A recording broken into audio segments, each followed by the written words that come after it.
نور پر جلوہ بار علماء ذویل احترام، سادات مشائخ، حاضرین اہل سنت و جماعت، السلام علیکم ورحمۃ اللہ وبرکاتہ۔ الحمدللہ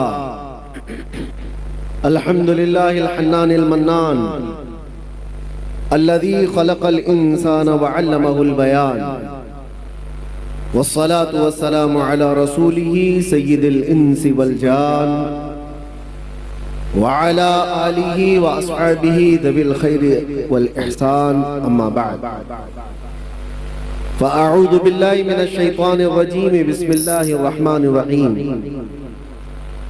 إن ينصركم الله فلا غالب لكم وإن يخذلكم فمن ذا الذي ينصركم من بعده وعلى الله فليتوكل المؤمنون، صدق الله مولانا العظيم۔ بارگاہ رسالت معاذ صلی اللہ تعالی علیہ وسلم نے درود پاک کا ہدیہ پیش کر رہے ہیں۔ اللہم صلی علی سیدنا محمد وعلی آلہ واصحابہ وبارک وسلم وعلی آلہ واصحابہ وبارک وسلم صلاة دائمة سرمدا ابدا۔ عزیزان گرامی وقار،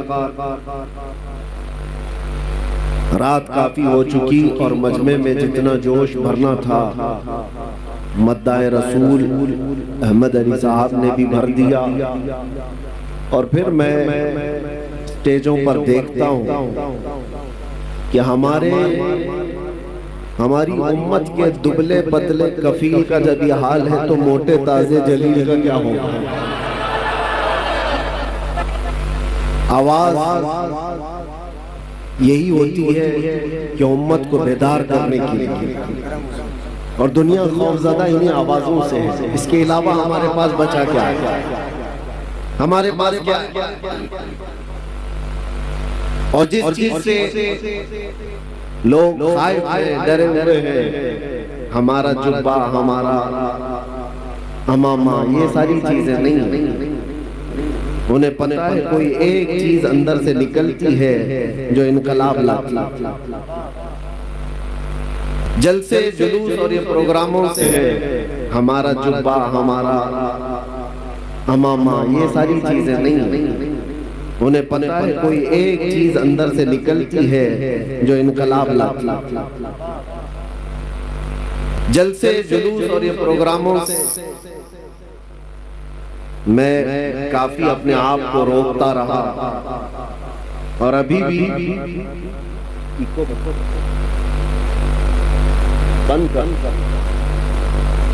اس لیے کہ نظام پورا ہم نے جو دیکھا ہے، ہمارے درمیان بد نظمی زیادہ ہو جاتی ہے، سٹیج پر بھی، جلسوں میں بھی بھیڑ بھاڑ، لوگ اس کو تان و تشنیع بھی کرتے ہیں، سنیوں کے پاس ڈسپلن نہیں ہے، اور ہمیں لے کر کے بھی بہت سارے اعتراضات اٹھتے ہیں، جلسوں میں ایسے معاملات ہو جاتے ہیں۔ میرے عزیزوں، ہم بچ رہے تھے، لیکن روزانہ لوگوں کی اتنی زیادہ مانگ کہ ہر جگہ پر لوگ چاہتے ہیں کہ جلسہ ہو جائے، پروگرام ہو جائے۔ بیٹھ کر کے پھر میں نے سوچا کہ آج جیسا تیسا ہی صحیح، جس انداز سے بھی مسلمان جمع ہو جاتے ہیں، یہ شوکت اسلام کا اظہار تو ہوتا، اور اس لیے بھی اب آنا ہم نے ضروری محسوس کر لیا کہ ہندوستان میں اب چھوٹے دجال پیدا ہو گئے ہیں، اور وہ اگر بھیڑ جمع کر پد یاترا کر کے لوگوں کو بھڑکائیں اور یوں کہیں کہ آپ کو دلی بلاسٹ کے بعد آپ نے دیکھا ہوگا لوگوں میں بھڑکانے کی کوشش کی جا رہی ہے کہ بم سے اڑانے والے لوگوں کا بھارت چاہیے یا رکشا کرنے والوں کا بھارت چاہیے۔ نشانہ مسلمانوں کی طرف، وہ کوئی اور ہوں گے اڑانے والے، ہمارا ان سے تعلق نہیں ہے۔ لیکن ہم بھی آپ سے یہ کہتے ہیں، ہاں ہم بھی جواب میں کہتے ہیں، ہمیں بھارت کون سا چاہیے؟ گولی مارنے والے گوڈسے کا نہیں چاہیے، ہر دل میں محبت پیدا کرنے والے غریب نواز کا چاہیے۔ امن کے پیغام ہر علاقے میں پھیلانے والے اس غریب نواز کو تم نے پڑھا ہی نہیں ہے۔ آج لوگوں میں نفرت کا بازار گرم ہو چکا ہے، اور اس لیے بھی ہم آپ کے سامنے حاضر ہو جاتے ہیں کہ آپ ڈرو مت۔ دیکھیں ایک بات میں آپ کو بتاتا ہوں، ہر دن ہمارے لیے سب خوشحالی کے نہیں ہوتے، آزمائش کے بھی وقت آتے ہیں۔ چاند کو بھی گہن لگتا ہے، لیکن جب چھٹ جاتا ہے تو پھر آب و تاب کے ساتھ چمکتا بھی ہے۔ امت مصطفیٰ صلی اللہ تعالی علیہ وسلم ہمیشہ سے امتحانات اور آزمائش کے اس دور سے گزرتی گئی ہے، اور ثابت قدمی کا یہ امتحان ہوتا ہے۔ آج پوری دنیا ہماری طرف جھپٹ پڑنے کی نظر سے دیکھ رہی ہے۔ ابھی جیسے کبیر صاحب کہہ رہے تھے، نہ میں اسلام چھوڑوں گا نہ ہندوستان چھوڑوں گا۔ کسی کے باپ کا ہے ہندوستان، کوئی نکالے کوئی بٹھائے، لیکن لوگوں میں ایک ڈر پھیلانے کی کوشش کی جاتی ہے، بھے پھیلایا جائے، اور مسلمان ڈرا سہما جی حضوری کرنے پر آ جائے۔ یاد رکھو میرے عزیزو، یہ طوفان تمہارے ایمان کا امتحان لے رہا ہے۔ اس طوفان میں جتنے خس و خاشاک اور کچرے ہیں سب اڑ جائیں گے، اور جو محبت مصطفیٰ کے ساتھ ہیں وہ ان طوفانوں کا ڈٹ کر مقابلہ کریں گے اور کھڑے رہیں گے۔ اس سے بڑے بھی امتحانات آ جائیں وہ ڈٹے رہیں گے اور جمے رہیں گے۔ قرآن کہتا ہے ان الذین قالوا ربنا اللہ ثم استقاموا، بے شک وہ لوگ جنہوں نے کہا اللہ ہمارا رب ہے، پھر اس پر جمے رہ گئے، پھر اس پر ڈٹے رہ گئے، ان کے ساتھ کیا ہوگا؟ تتنزل علیہم الملائکہ، اللہ فرماتا ہے ان پر اللہ فرشتوں کو اتارے گا۔ وہ یہ کہتے ہوئے آئیں گے فرشتے، ڈرو مت، گھبراؤ مت، تھوڑے دنوں کی بات ہے، جس جنت کا اللہ نے تم سے وعدہ کیا ہے وہ جنت بھی تمہارے انتظار میں ہے۔ یہ وہ دن آئے ہیں ہمارے، آج ہر جگہ پر کوئی جنت کا اللہ نے تم سے وعدہ کیا ہے وہ جنت بھی تمہارے انتظار میں ہے۔ یہ وہ دن آئے ہیں ہمارے، آج ہر جگہ پر کوئی چاقو چھری پر ڈرانے کی کوشش کر رہا ہے۔ ارے آج کل کے پیدا ہوئے کیڑے مکوڑے بھی آ گئے محمد عربی صلی اللہ علیہ وسلم کے شعروں کو منہ دکھانے کے۔ حالات ہمارے بدلے ہوئے ہیں۔ ہمیں افسوس اس بات کا ہے کہ ہم نے جو حالات آج محسوس کیے ہیں اس کی وجہ یہ طریق مصطفیٰ کو چھوڑنا ہے وجہ بربادی۔ اسی سے قوم دنیا میں ہوئی ہے بے اقتدار اپنی۔ ان کے جو ہم غلام تھے خلق کے پیشوا رہے، ان سے پھرے جہاں پھرا پھرائی کمی وقار میں۔ یہ تو حالات ہمارے اس طرح کے ہو گئے کہ ہمارے بچے آوارہ ہو گئے، ہمارے جوان راستہ بھٹک چکے۔ اس کے لیے ایک مشہور محاورہ، بلکہ کسی نے یہ شعر کے انداز میں کہا تھا، دیوار کیا گری میرے خستہ مکان کی، دیوار کیا گری میرے خستہ مکان کی، لوگوں نے آنے جانے کا راستہ بنا لیا۔ ہوتا یہی ہے کہ گھر کی دیوار گر گئی تو لوگ ادھر سے ادھر جانے کا اس کو راستہ بنا لیا۔ تمہارے اخلاق تھوڑے نیچے کیا آ گئے، ہر کسی قوم نے تم کو اپنے نشانے پر رکھ لیا، ہر کوئی ٹرائل مسلمانوں پر کرنے لگ گیا ہے۔ جس کو بھی آج لوگوں میں، ایک بات آپ کو میں بتاؤں، کہیں چھپا ہوا بھی کوئی کیڑا مکوڑا ہوگا، اسے مشہور ہونا ہے تو مسلمانوں پر بھوک کر مشہور ہونا چاہتا ہے، اسلام پر بول کر کے وہ باہر آنا چاہتا ہے، ہیرو بننا چاہتا ہے۔ ہیرو بننے کی یہ جو ہوڑ لگی ہوئی ہے، حیرت کی بات ہے تمہیں اس طرح کی سستی شہرت میں بھی ہم ہی یاد آتے ہیں، وہاں پر بھی ہماری ضرورت ہوتی ہے۔ لیکن میرے عزیزوں، یہ حالات ہمیشہ نہیں رہتے، ہمیشہ نہیں رہتے۔ مصیبتوں کے وقت سیدنا بلال حبشی رضی اللہ تعالی حضرت خباب ابن الارت، یہ وہ صحابہ ہیں جنہوں نے حضرت خباب کو جن کی جا چکی ہے، حضرت خبیب ابن عدی جن کو کفار و مشرکین نے ختم کر دیا ہے۔ یہ سارے حالات دیکھ کر کے حضور پاک صلی اللہ علیہ وسلم کے پاس صحابہ آئے اور پوچھنے لگے یا رسول اللہ کیا ہمارا دین حق نہیں ہے؟ یہ سوال سنو توجہ سے، جب مصیبتیں زیادہ آئی تھی، ارے اس کا 5% بھی آج آپ نہیں دیکھ رہے، ہم نہیں دیکھ رہے ہیں جو صحابہ پر گزری۔ موب لنچنگ نہیں ہوتی تھی اس وقت، موب لنچنگ بھی ہوئی ہے، صرف مردوں کی نہیں، عورتوں کی بھی، بچوں کی بھی، بے حساب اس وقت قتل بھی ہوئے۔ اور اسلام کی ابتدائی حالات میں ان لوگوں نے جو مصائب سہے ہیں، تکالیف اٹھائی، تو حضور سے آ کر کے انہوں نے پوچھا تھا کیا ہم حق دین پر نہیں ہے؟ ہمارا ایمان حق ہے یا نہیں؟ حضور پاک صلی اللہ تعالیٰ علیہ وسلم نے فرمایا کیوں نہیں، بلا بالکل حق پر ہے۔ تو پھر اتنی مصیبتیں آتی کیوں ہیں، اتنی پریشانیاں آتی کیوں ہیں؟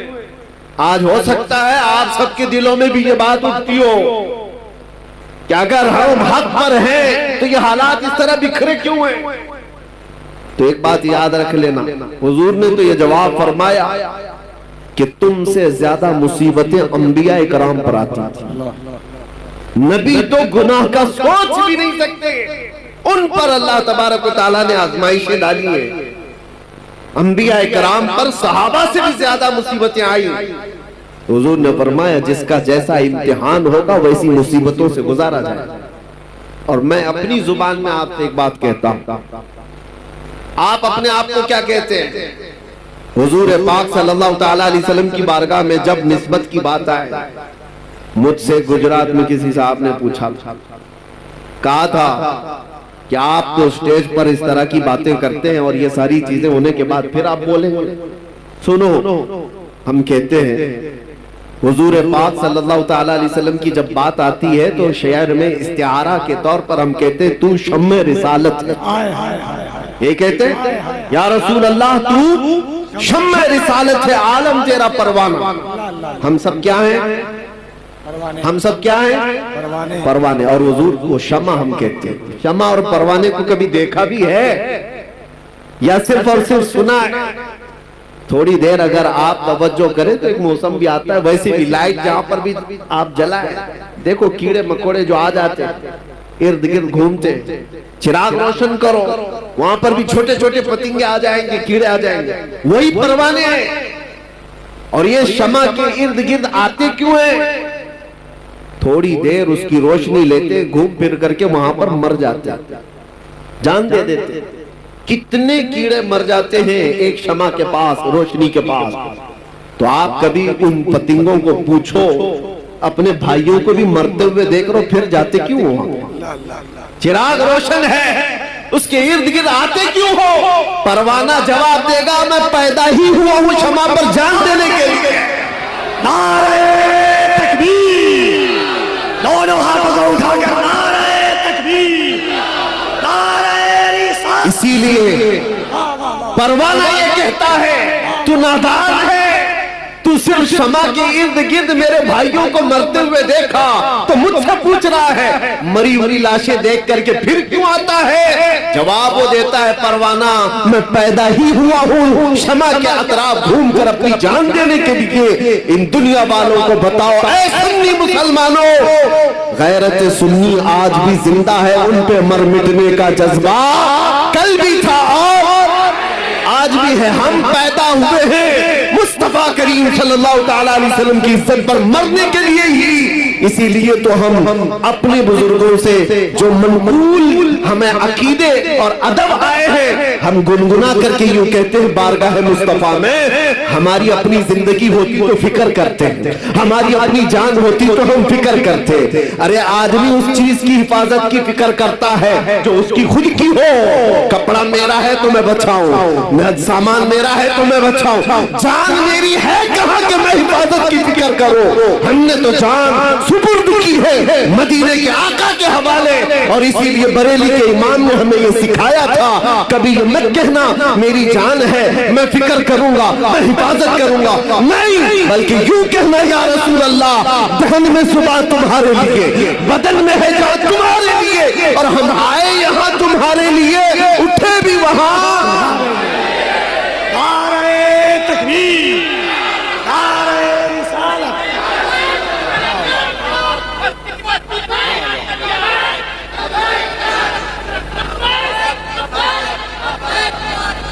آپ توجہ کریں, ہم آئے یہاں تمہارے لیے اور اٹھے بھی وہاں. ارے وہ پرواہ کرے جسے مرنے کا ڈر ہو. اور دوسری بات یہ بھی میں بتاؤں, آپ کو ڈر کس چیز کا بٹھایا جا رہا ہے, کس چیز سے خوف زدہ ہو, بھاگتے کس چیز سے ہو. سب سے لاسٹ اس دنیا میں کچھ ہونے والا ہے تو موت ہے. سب سے آخری چیز کیا ہونے والی ہے, اس کے بعد کیا ہے. سزائیں جتنی بھی ہیں سب سے ہائیسٹ سزا موت ہے, اور موت اس کے لیے ڈراؤنا سپنا ہے جس کو جلنا ہے جلنا ہے جلنا ہے. اور مومن کے لیے ڈراؤنا سپنا نہیں ہے, یہ تحفہ ہے. ادھر آنکھ بند ہوئی ادھر دیدار مصطفیٰ ہوا, اس کے لیے ڈراؤنا سپنا نہیں ہے. اور سچا مومن تو انتظار میں گزارتا ہے, نہ جانے وہ شب کب آئے گی جب میں اس دنیا کو چھوڑ کر اپنے محبوب کے پاس جاؤں. ہاں میرے عزیزوں, ہم وہ لوگ نہیں ہیں. اسی لیے اقبال نے کہا تھا انگریزوں نے پرکھ کر کے دیکھا تھا تمہاری طبیعت کو, اور اس کے بعد یہ جملہ کہا تھا یہ فاقہ کش موت سے ڈرتا نہیں ذرا, یہ فاقہ کش موت سے ڈرتا نہیں ذرا. حقیقت ہے یہ, انگریزوں نے جو کہا تھا یہ بھوکے رہتے پیاسے رہتے. فاقہ کش کس کو کہتے ہیں, مہینوں سے ان کے گھر میں روٹی نہیں آتی, کپڑے کے محتاج ہے, گھر کی چھت نہیں ہے, لیکن موت سے ڈرتا نہیں ہے. کون سی چیز ہے جو اسے نڈر بنا کر رکھی ہوئی, کون سی چیز ہے جو اسے بے خوف بنا کر رکھی ہے. انگریز کہتا ہے روح محمدی اس کے بدن سے نکال کر, روح محمدی. ساری دنیا اسی کے چکر میں ہے کہ وہ روح محمدی جو ان کے پاس ہے اسے نکال کر. آخر حد تک میرے عزیزوں دنیا جس چیز کی کوشش کرتی رہے گی وہ یہی ہے. آپ کو کیا لگتا ہے وہ تمہارے روٹی کپڑا لتا جگہ مکان اس کے دشمن ہے؟ نہیں. اعلیٰ حضرت فرماتے ہیں کہ تمہاری جو دشمنی ہے, تمہارے سلسلے میں شیطان جس چیز سے پریشان ہے وہ کیا ہے, آنکھ سے کاجل صاف چرا لے, یا وہ چور بلا کے تیری گٹھری تاکی ہے اور تو نے نیند نکالی ہے. تمہاری گٹھری ہی دیکھی گئی ہے. چور جو ہے نا دیکھتا ہے مجمع میں کس کے پاس ہے مال اور اسی کی جیب پر نظر رکھتا ہے, اور ہر ایک کو دیکھتا بھی نہیں. اسی لیے میرے عزیزوں آپ کے اوپر نظر اس لیے ہے شیطان کی کہ گٹھری میں موٹا مال دکھ رہا ہے, بڑا مال اس کو دکھتا ہے, اسی لیے ساری کی ساری طاقت سنیوں پر لگائی جاتی ہے. اور جہاں بھکاری لوگوں کچھ ہی نہ ہو ان کا کون دشمن ہے, ان کا کون دشمن ہے, ان کے پاس چور کو ملنا کیا ہے. اور اسی وجہ سے لوگ یہ کہتے ہیں کہ وہ لوگ تو اتنے نمازی ہیں 40 دن چلے جاتے ہیں پوری جماعت لے کر کے بھی کچھ نہیں ہوتا, کہیں کوئی پرابلم نہیں ہوتا. آقا صاحب اتنی بڑی جماعتوں کو آپ کچھ نہیں کہتے, میں اکیلا آدمی میرے آگے پیچھے کچھ بھی نہیں, اور سارے سنتری سارے پہرےدار میرے پیچھے لگا دیتے ہو. کہا وہ بے ضرر ہے, وہ بے ضرر ہے جملہ تھا, وہ نقصان دہ نہیں ہے, نقصان دہ نہیں ہے. وہ کہیں پر بھی جا سکتے ہیں تاکہ وہ اسرائیل میں بھی جا سکتے ہیں, کوئی مسئلہ نہیں. آپ سے پرابلم ہے. کہا کیوں؟ آپ سے پرابلم یہ ہے کہ وہ بولتے کچھ نہیں اور بولتے آپ سب سے زیادہ. تو کہا مین مسئلہ بولنے کا, سمجھ میں یہی آیا بولنے کا. تب پھر ہم نے آپ کو ایک بات ان کو یہ کہا, آپ کی سیکیورٹی آپ کی امن و شانتی سب مبارک ہو, اگر بولنے میں کمپرومائز کرنے ہی پر وہ ساری چھوٹ مل سکتی ہے تو 1000 بار مار دو, ہم کو ویسی چھوٹ کی ضرورت نہیں ہے. بزدل بن کر بے غیرت بن کر جینے کا مطلب کیا ہے؟ تم آج روک سکتے ہو، انشاءاللہ کل رب تبارک و تعالی حالات صحیح فرما دے۔ آج تم پابندیاں لگا سکتے ہو، ہمارے اوپر کس چیز کے لیے پابندیاں؟ صرف اس لیے کہ حق بات بولنا ہے، حضور پاک کی عزت کے بارے میں بولنا ہے، اور سب سے بڑی بات یہ ہے کہ لوگوں کو اٹھانا نہیں ہے، بیدار نہیں کرنا ہے، عشق رسول پر لوگوں کو اٹھانا نہیں ہے۔ یہ میں اندر کی باتیں بتا رہا ہوں۔ کچھ لوگوں نے مجھے آ کر یہ کہا بھی آپ کو جتنا دوسرے ٹاپکس پہ بولنا ہے بولتے رہیے، کوئی مسئلہ نہیں ہے، لیکن بس یہ آپ جو ناموس رسالت اور عشق رسول کی بات جس میں نوجوانوں کو اٹھاتے ہیں یہ بند کر دیجیے۔ کہا یہی تو اصل ہے، اور جان نہیں رہی تو پھر جسم کا مطلب ہی کیا؟ نماز، روزہ، حج، زکوٰۃ، یہ ساری چیزیں ہاتھ پیر آنکھ کان کا نام کام کر سکتی ہیں، لیکن کسی کے اندر روح ہی نہ ہو تو ہاتھ کا کیا کام، پیر کا کیا کام، یہ آنکھ اور ناک کا کیا کام؟ روح اگر ہے تو یہ ساری چیزیں کام کی ہے، اور روح نہ ہو تو یہ سب سڑ گل جاتی ہے۔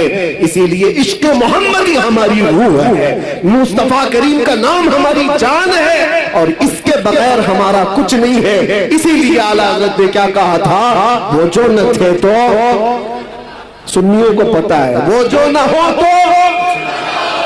دوسرا جملہ آپ کی طرف سے ہی ہوتا ہے، ہم نے دیکھا ہے، جاہل سے جاہل محلے میں بھی جا کر کے پوچھو، وہ دوسرا جملہ خود ہی کہیں گے، وہ جو نہ ہو تو۔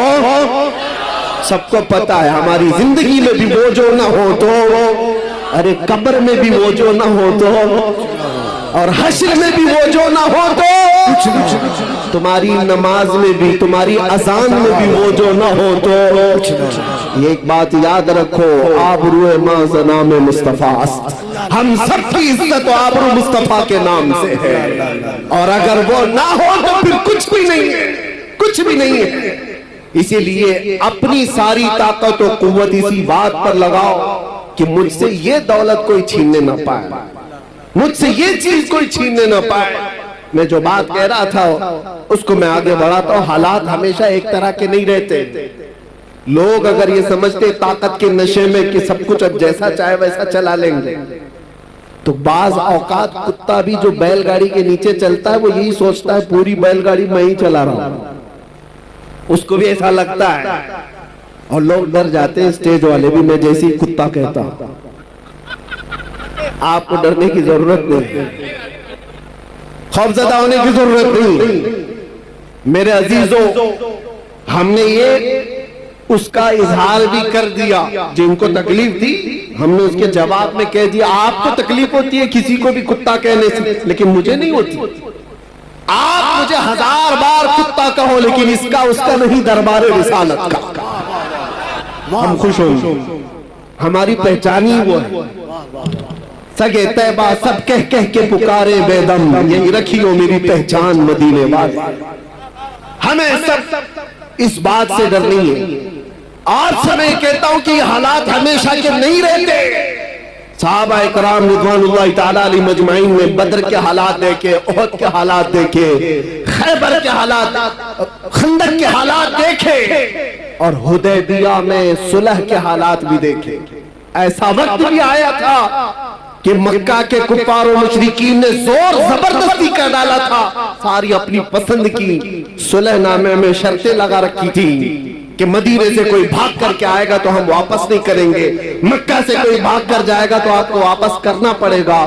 سب صحابہ نے دیکھا تھا یہ دبی ہوئی صلح ہے، یہ جھک کر کے ماننے والی بات ہے۔ یہ وقت ہمیشہ نہیں رہتا۔ صحابہ نے اس وقت جانتے ہو بے چینی اور بے قراری میں کہاں تک پوچھا تھا؟ سیدنا عمر ابن خطاب، یہ آج کے حالات پر میں بات کر رہا ہوں، ہو سکتا ہے کوئی بھی اس میں اس طرح کے خیالات لے کر کے بیٹھا ہو کہ ہم حق پر ہیں تو ایسے حالات کیوں بنے ہوئے؟ حضرت عمر یہ چاہتے تھے کہ جنگ ہو جائے، ہم مکہ والوں سے جنگ کر کے عمرہ کر لیں گے، ہم 1400 کی تعداد میں۔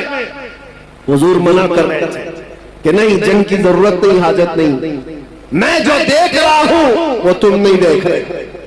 حضرت عمر جا کر کے صحابہ کو پکڑ پکڑ کر کہہ رہے تھے کیا جنگ کی تیاری نہیں کر سکتے؟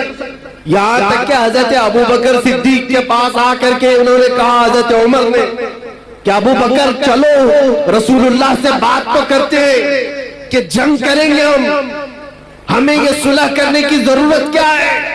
حضرت ابو بکر صدیق نے ان کو کندھا ہلا کر کے کیا کہا تھا جانتے ہو؟ کہا الزم غرضک یا عمر، اے عمر اپنی غیرت میں رہ کر کے بات کرو، اس لیے کہ تم کس کے بارے میں کہہ رہے ہو؟ رسول اللہ، وہ جو دیکھتے ہیں وہ وحی خدا کے ذریعے سے دیکھتے ہیں، اللہ تبارک و تعالیٰ نے ان کو وہ علم دیا ہے۔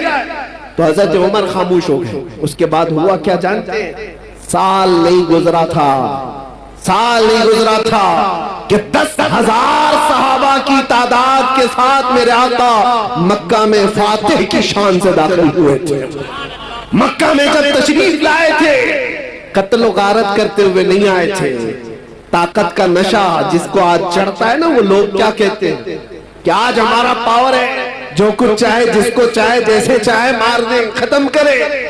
رسول اللہ صلی اللہ تعالیٰ علیہ وسلم کا مزاج کو دیکھو، تقریباً جن کو صحابہ کو 20 سال تک جنہوں نے تکلیفیں دی ہیں وہ مکہ میں دشمن موجود تھے، پکڑ کے ان کو مار سکتے تھے۔ حضور اللہ جب مکہ میں تشریف لائے، صحابہ سب ساتھ میں اعلان ہو رہا تھا، صحابہ کہہ رہے تھے اليوم یوم الملحمہ، آج تو گوشت کے چھیتڑے اڑانے کا دن ہے، دشمنوں کو پکڑ کے ماریں گے۔ نبی آخر زمان صلی اللہ تعالیٰ علیہ وسلم نے کیا فرمایا؟ نہیں، اليوم یوم الرحمہ، آج کا دن رحم کرنے والا دن ہے، معاف کیے جائیں گے سب۔ مکہ کے ان پرانے دشمنوں کو رسول اللہ صلی اللہ علیہ وسلم نے معاف کر دیا۔ طاقت جب کسی کے پاس آئے تو رسول اللہ کو دیکھے۔ میرے آقا صلی اللہ علیہ وسلم کا مزاج کیا ہے؟ کمزوروں کو یا مغلوب لوگوں کو پکڑ کر کے مارا نہیں ہے، انہیں معاف کیا ہے۔ نبی پاک صلی اللہ تعالیٰ علیہ وسلم نے انہیں آزاد کیا۔ یہ بھی نہیں کہ جو کہتے ہیں کہ تلوار کی نوک پر اسلام پھیلایا جا رہا، تلوار کی نوک پر پھیلایا جاتا تو میرے عزیزوں کچھ بھی باقی نہیں رہتا۔ تلواریں بہت سالوں تک لوگوں کے پاس رہی، اسلام تلوار کی نوک پر نہیں پھیلایا گیا۔ جس کو ایسا لگتا ہو، جس کے پاس ایسی تاریخ آئی ہو، وہ جھوٹی تاریخ ہو سکتی ہے۔ سچائی یہ ہے کہ اللہ کے حبیب صلی اللہ تعالیٰ علیہ وسلم کے ان عظیم اخلاق کو دیکھ کر صحابہ دامن اسلام سے وابستہ ہوئے تھے، اور دنیا ایک بڑی جماعت کے ساتھ اسلام کو اپنا رہی تھی اور آج بھی اپناتی ہے۔ آج بتاؤ جو نئے یورپ امریکہ میں داخل اسلام اور ان کو کون تلوار کی نوک پر بلاتا ہے؟ ان کو کون گردن پر تلوار رکھتا ہے؟ پڑھو اسلام کی سچائیوں کو تو سمجھ میں آئے گا۔ لیکن میرے عزیزو، آپ سے یہ بات عرض کرنا ہے مجھے کہ حالات ہمیشہ ایک طرح کے نہیں ہوتے۔ آج تمہارا امتحان ہے، آج تمہاری آزمائش کا وقت ہے، اور اسی آزمائش اور اسی امتحان کے وقت کے لیے ہی میں نے کہا تھا کچھ دیر کی خاموشی ہے، اسی کے لیے تو کہا تھا۔ باقی کا جملہ آپ کریں، باقی سب کو پتا ہے۔ ہم تو اندر بھی گئے تھے، تب بھی ہمارا استقبال قیدیوں نے یہی بول کر کے کہا تھا۔ ہمیں پتا بھی نہیں تھا، اندر بیرک میں بیٹھے سارے لوگ اندر سے پکار رہے تھے مولانا صاحب آ گئے، کچھ دیر کی خاموشی ہے۔ میرے عزیزوں، اس بات کو میں نے اس لیے کہا تھا کہ حالات اگر برے ہوں تو کچھ دیر کی بات ہے، رات ہمیشہ نہیں رہتی، صبح ہو ہی جاتی۔ ایسا نہیں ہے کہ اندھیرا ہی اندھیرا رہے گا، صبح کو طلوع ہونا ہے اور سورج کو نکلنا ہے۔ آپ کا امتحان ہے اور آپ کی آزمائش ہے۔ آپ میں سے کتنے ایسے لوگ ہیں جو ناموس مصطفیٰ صلی اللہ تعالیٰ علیہ وسلم کے لیے کھڑے رہتے ہیں، اور کتنے ایسے ہیں جو بک جاتے ہیں۔ یہ آج دیکھا جائے گا۔ ہم نے دیکھا ہے بہت سارے لوگوں کو، وہ آتے بھی ہیں جاتے بھی، ہمارے آس پاس بھی یہ وہ ہواؤں والے لوگ ہیں جن کو احمد علی صاحب ابھی کہہ کر کے گئے۔ کچھ لوگ وہ ہیں جو جی حضور سے آگے نہیں گئے، ان کی قسمت میں ہوگا۔ لیکن آپ ایک بات یاد رکھو، آپ نے اپنی جان اور اپنا ایمان رسول اللہ کو سمجھا ہے، تو اس بارے میں کسی سے سمجھوتا کرنے کی ضرورت نہیں ہے۔ اپنی آئیڈینٹی کے ساتھ رہو، انشاءاللہ سب خیر ہوگا۔ اللہ قادر مطلق ہے، مالک الملک ذو الجلال والاکرام ہے۔ بڑے سے بڑے آئے اس روئے زمین پر جنہوں نے خون کی ندیاں بہائی ہیں، بڑے سے بڑے ترم خاں آئے، لوگوں کی کھوپڑیوں سے مینار بنائے، لیکن کیا وہ ہمیشہ کے رہ گئے؟ ان کا بھی انجام خطرناک ہوا۔ فرعون بھی غرق ہوا ہے، نمرود بھی مر گیا ہے، کوئی باقی نہیں رہا۔ یونان و مصر و روما سب مٹ گئے جہاں سے، باقی مگر ہے اب تک نام و نشان ہمارا۔ توحید کی امانت سینوں میں ہے ہمارے، آسان نہیں مٹانا نام و نشان ہمارا۔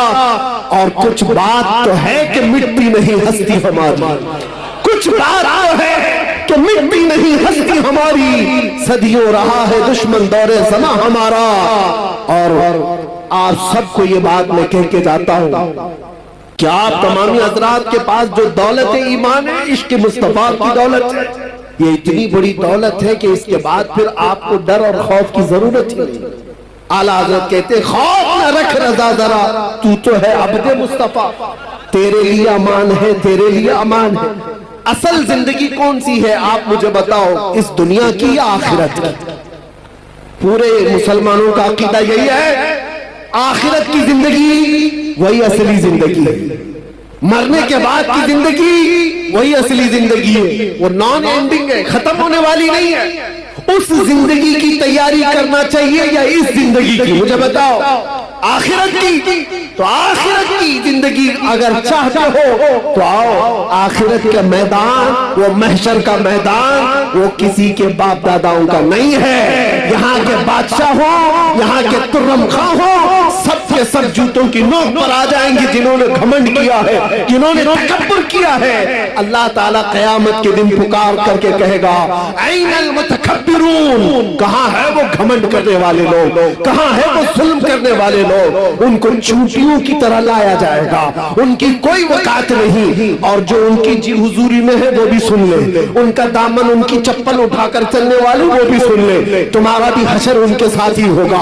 فرعونوں کے ساتھ چلتے تھے تو فرعونوں کے ساتھ جہنم میں جاؤ گے، اگر نمرودوں کی جی حضوری کرتے تھے تو وہاں پر بھی تمہارا شمار ان کی ہی جماعت میں ہوگا۔ لیکن جو بندہ یہاں مصطفیٰ کریم کی عزت پر پہرا دیتا تھا، مصیبتیں سہتا تھا، قیامت کے دن اسے پکارا جائے گا، کہاں ہے وہ محبوب کی امتی، کہاں ہے وہ جماعت جو دنیا کے ظلم و ستم سہ کر کے آئی ہے؟ اور اس دن ہم دیکھیں گے میرے عزیزوں، اس دن ہم دیکھیں گے عرش حق ہے، مسند رفعت رسول اللہ کی، دیکھنی ہے حشر میں عزت رسول اللہ کی، اور ہم رسول اللہ کے، جنت رسول اللہ۔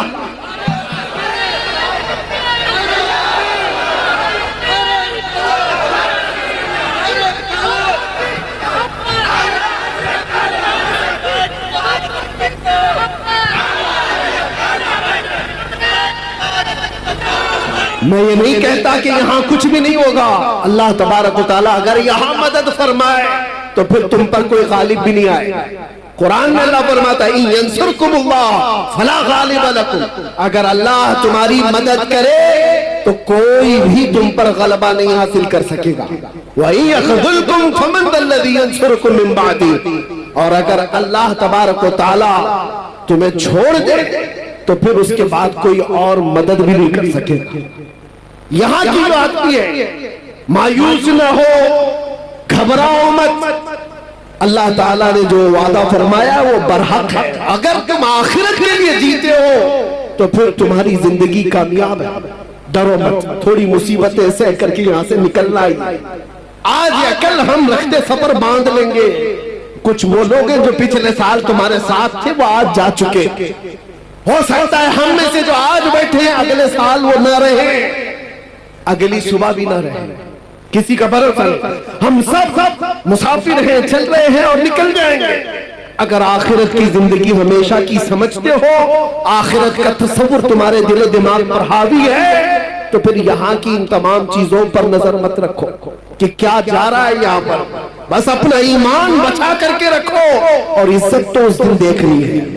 فقط اتنا سبب ہے انعقاد بزم محشر کا۔ اور آپ کو میں بتاؤں، ایک صحابی ہے حضرت انس رضی اللہ تعالیٰ، سب کے لیے ہے یہ حدیث. وہ کہتے ہیں ایک ایسی حدیث ہے جس کو سننے کے بعد مجھے زندگی میں سب سے زیادہ خوشی حاصل ہوئی. حضرت انس کہتے ہیں کون سی ہے؟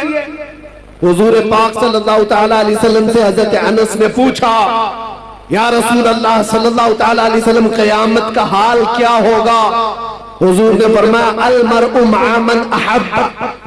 حضور فرماتے ہیں اے انس، دنیا میں جو جس کے ساتھ محبت کرتا تھا قیامت کے دن بھی وہ اسی کے ساتھ اٹھایا جائے گا. اے لوگوں، کسی لیلا کے مجنون بننے کی ضرورت نہیں.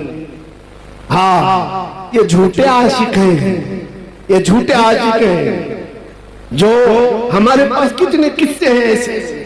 یہ نوجوان یہ سمجھتے ہیں عشق محبت وغیرہ یہ ساری چیزیں لڑکے لڑکی کی ہیں، بس کافی ہیں، اسی میں اپنی زندگی گزار لیں گے.